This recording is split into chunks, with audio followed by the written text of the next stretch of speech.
Good morning students. BA first year philosophy की class में हम नास्तिक दर्शन पढ़ रहे थे और नास्तिक दर्शन में हमने चार्वाक या लोकायत दर्शन को शुरू कर रखा है। आज हम चार्वाक दर्शन पर लास्ट क्लास करेंगे। इसके बाद कल से हम बौद्ध धर्म और दर्शन शुरू करेंगे।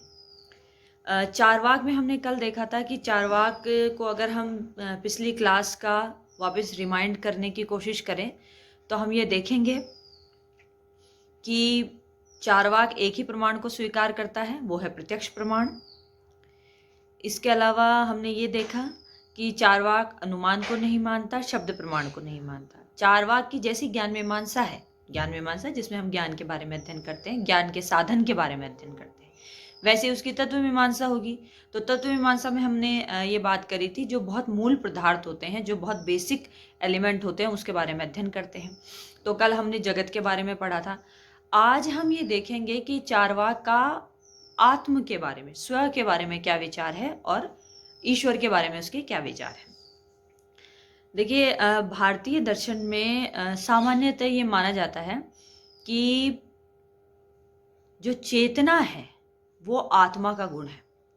अब आत्मा को लेकर दो थ्योरीज भारतीय दर्शन में चलती हैं, बहुत पुराने समय से चल रही हैं। एक उपनिषदीय थ्योरी है, जो उपनिषदों को मानते हैं, वेदों को मानते हैं, जो आस्तिक दर्शन है कि जो चेतना है वो आत्मा का गुण है और वो उसमें कभी रहता है कभी नहीं रहता। एक थ्योरी ये भी है।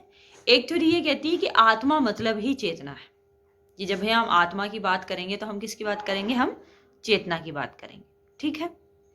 लेकिन एक थ्योरी ये भी है जो कहती है कि चेतना आत्मा का नहीं, शरीर का लक्षण है और शरीर के अलावा आत्मा कुछ नहीं होती। आत्मा मतलब चेतना और चेतना शरीर का गुण है। चेतना आत्मा का गुण नहीं है। क्यों? क्योंकि आत्मा दिखाई नहीं देती। अब आप इसको जरूर चारवाक दर्शन में जोड़ पा रहे होंगे। चारवाक उसी चीज को स्वीकार करता है जो अनुभव में आती है। आत्मा को हम इस तरह अनुभव नहीं कर सकते जिस तरीके से हम बाकी बाह्य जगत की वस्तुओं को करते हैं। इसके अलावा हम आत्मा को ये तो स्वीकार कर सकते हैं कि मैं कुछ करता हूं, तो ये जो मैं है, ये आई है, ये आत्मा है, ठीक है, ये चेतना है। लेकिन चारवाक ये कहता है कि जो चेतना है ये अगर आत्मा से जुड़ती है तो आत्मा शरीर के अलावा कुछ भी अलग चीज नहीं होता, क्योंकि शरीर के साथ ही हमें बोध होता है, शरीर के साथ ही हमारा बोध खत्म हो जाता है। मतलब शरीर होता है तो हम चीजों को जानते हैं, शरीर नहीं होता तो हम चीजों को नहीं जानते। तो चारवाक की इस थ्योरी को देहात्मवाद कहा जाता है, जिसमें देह और आत्मा को एक माना जाता है। मतलब आत्मा का निषेध नहीं किया, शरीर को ही आत्मा मान लिया, ये समझिए। जबकि और लोग जो हम आस्तिक दर्शनों में देखेंगे वो आत्मा को शरीर से अलग कोई चीज मानते हैं। क्या है वो? चेतना है। इतना समझाते हैं कि उसको चेतना मान लो, लेकिन वो शरीर से स्वतंत्र उसका अस्तित्व है। हाँ, वो इस तरीके से दिखाई नहीं देती जिस तरीके से हमें जगत की वस्तुएं दिखाई देती है, लेकिन हमें उसके होने का बोध होता है। लेकिन चारवाक का प्रश्न है कि उसके होने का बोध हमें तभी क्यों होता है जब शरीर रहता है। अगर उसका अलग से स्वतंत्र अस्तित्व है तो वो अलग से हमें नजर क्यों नहीं आती? मतलब आत्मा को भी शरीर पर निर्भर रहना पड़ रहा है अपने बोध के लिए। मतलब आत्मा को लोग जाने इसलिए जरूरी है कि वो शरीर में रहे। शरीर से परे आत्मा नहीं रह पाती। तो चारवाक कहता है फिर हम आत्मा को स्वीकार ही क्यों करें? हम चेतना को स्वीकार कर लेते हैं और उस चेतना को शरीर में स्वीकार कर लेते हैं। तो चेतना को आत्मा का लक्षण वो मानता है, लेकिन आत्मा को शरीर से अलग स्वीकार नहीं करता। ये चारवाक की थ्योरी है। क्यों? क्योंकि चारवाक प्रत्यक्ष के अलावा किसी प्रमाण को नहीं मानता। प्रत्यक्ष मतलब जो भी चीजों का मुझे अनुभव होता है, भले ही वो मुझे त्वचा से हो, जिह्वा से हो, कान से हो, नाक से हो, आंखों से हो, ठीक है। और इसके अलावा प्रत्यक्ष में हमने पढ़ा था दो तरीके के प्रत्यक्ष हमने स्वीकार किए थे। एक बाह्य प्रत्यक्ष था, एक आंतरिक प्रत्यक्ष था। बाह्य प्रत्यक्ष वो प्रत्यक्ष था जिससे हम बाह्य जगत की वस्तुओं को जानते हैं, जबकि आंतरिक प्रत्यक्ष वो प्रत्यक्ष है जिससे हम हमारे मनस की, हमारे चेतना की भावों को, विचारों को, इन सबको स्वीकार करते हैं। जैसे सुख है, अब हमें सुख मिला, हमें खुशी मिली, हमें दुख हुआ, हमें क्रोध आ रहा है, हमारे भीतर और चीजें इकट्ठी करने का लालच हो रहा है, या किसी से ईर्ष्या हो रही है कि उसके पास मुझसे बेहतर कुछ भी क्यों है, मेरे पास क्यों नहीं है, मैं उसे कैसे पाऊं।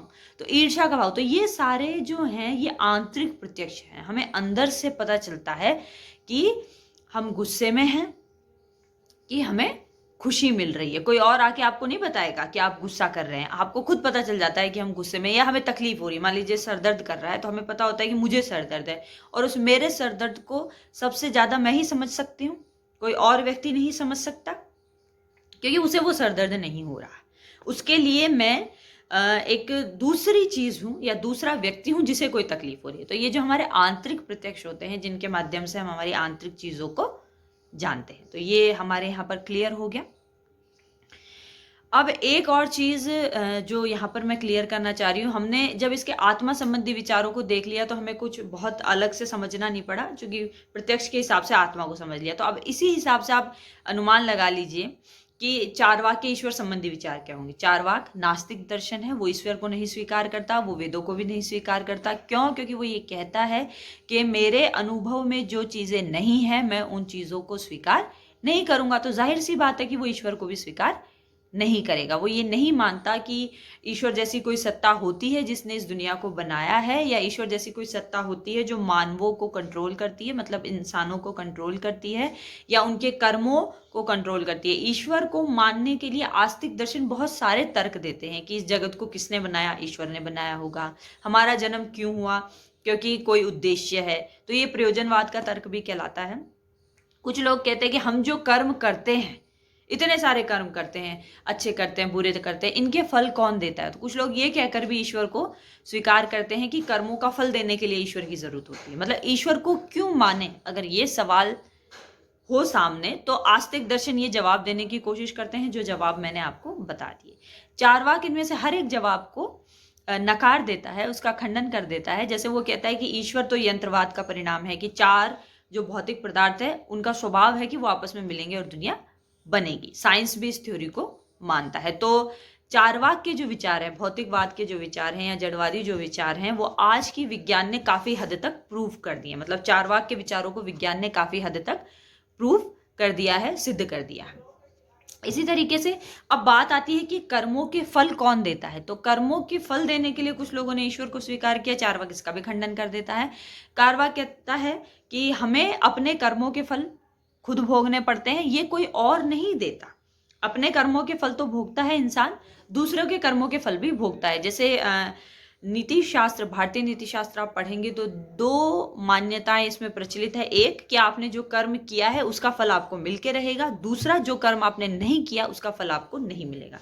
तो चारवाक एक बात को स्वीकार करता है कि जो कर्म हम करते हैं उसका फल तो हमको भुगतना पड़ेगा। लेकिन दूसरी बात को चारवाक या बाकी भौतिकवादी या जड़वादी दार्शनिक स्वीकार नहीं करते कि जो कर्म हमने नहीं किए उसके फल हमें नहीं भुगतने पड़ेंगे। जो कर्म हम नहीं करते वो कर्म भी हमें भुगतना पड़ता है। जैसे हम एक समाज में रहते हैं, हम आपस में एक दूसरे से जुड़े हुए हैं। मान लीजिए मैं टीचर हूं, अभी मैं आप लोगों को पढ़ा रही हूं, तो ये मेरा कर्म है जो मैं कर रही हूं, इसका फल आप लोग भुगत रहे हैं कि आपको समझ आ रहा है, आप आसानी से, मैंने किताबें बता दी, आप उसमें से पढ़ सकते हैं। अगर मैं अपना कर्म ना करूं तो इसके नतीजे मुझे तो भुगतने ही पड़ेंगे, आपको भी इसके नतीजे भुगतने पड़ेंगे। क्यों? क्योंकि आप लोग मेरे साथ जुड़ गए। ऐसे ही अगर माता पिता कुछ गलत करें तो बच्चों को उसका फल भुगतना पड़ता है, बच्चे कुछ गलत करें तो माँ बाप को उसका फल भुगतना पड़ता है। किसी देश का प्रधानमंत्री अगर कुछ गलत करता है तो उस देश की जनता को भुगतना पड़ता है, और उस देश की जनता किसी गलत काम में इन्वॉल्व हो जाती है तो वो प्रधानमंत्री को या बाकी लोगों को भी भुगतना पड़ सकता है। तो हम एक ऐसे समाज में रहते हैं जिसमें हम सब लोग एक दूसरे से जुड़े हुए हैं। जैसे मान लीजिए मिडिल ईस्ट में कभी युद्ध हो जाते हैं, जंग हो जाता है, तो पेट्रोल बहुत महंगा हो जाता है। पेट्रोल बहुत महंगा हो जाता है तो पूरे विश्व में महंगाई बढ़ती है, जिसका असर एक आम आदमी तक को भी उठाना पड़ता है। मान लीजिए जो पेट्रोल डलता है बड़े बड़े लोडिंग ट्रक्स में, तो वो महंगा होता है, तो उसका असर मतलब टमाटर प्याज तक महंगे हो जाते हैं। तो कहने का मतलब ये है कि हमें दूसरों के कर्मों के फल भी भुगतने पड़ते हैं। इसको चारवाक कहता है। तब वो कहता है कि जब ये चीज डिफाइन हो गई तो हमें ईश्वर की जरूरत कहाँ है। बल्कि ईश्वर को स्वीकार करने के बाद भी कुछ प्रश्न हमारे सामने खड़े रह जाते हैं जिनके जवाब हमको नहीं मिलते। कि ईश्वर ने इस दुनिया को बनाया तो इसमें दुख क्यों डाला, इस दुनिया में अशुभ क्यों है, बुरा क्यों होता है, ईश्वर इन चीजों को कंट्रोल क्यों नहीं करता। बहुत सारे प्रश्न जिनके ईश्वरवादी या आस्तिक लोग जवाब नहीं दे पाते। इसीलिए चार्वाक कहता है कि ईश्वर को मानने की जरूरत नहीं है। ईश्वर को बिना स्वीकार किए भी हम लोग जगत की व्याख्या कर सकते हैं, समाज में जो भी घटित हो रहा है उसकी व्याख्या भी कर सकते हैं। तो ये हमने आज चार्वाक दर्शन को इस क्लास में कंप्लीट कर लिया। चार्वाक एकमात्र भौतिकवादी, पूरी तरीके से भौतिकवादी दार्शनिक हम कह सकते हैं भारतीय दर्शन में है। बाकी जड़वादी सभी हैं, क्योंकि सभी जड़वाद को स्वीकार करते हैं। लेकिन मैंने आपको पहली क्लास में बताया था कि यहाँ पर चेतन और जड़, इसके बीच में एक डिबेट हमेशा चलती रहती है। कुछ चेतना को प्रधान मानते हैं तो जड़ द्रव्य को या भौतिक द्रव्य को गौण स्वीकार करते हैं, लेकिन जड़ द्रव्य का खंडन कोई नहीं करता। इस बात को हमें ध्यान रखना है। लेकिन चार्वाक ही एकमात्र ऐसा भौतिकवादी दार्शनिक है पूरे 9 स्कूल्स में जो जड़ को प्रमुख मानता है, और इसने जितने भी विचार दिए वो सब आज की विज्ञान से मेल खाते हैं, हमारे अनुभव से मेल खाते हैं।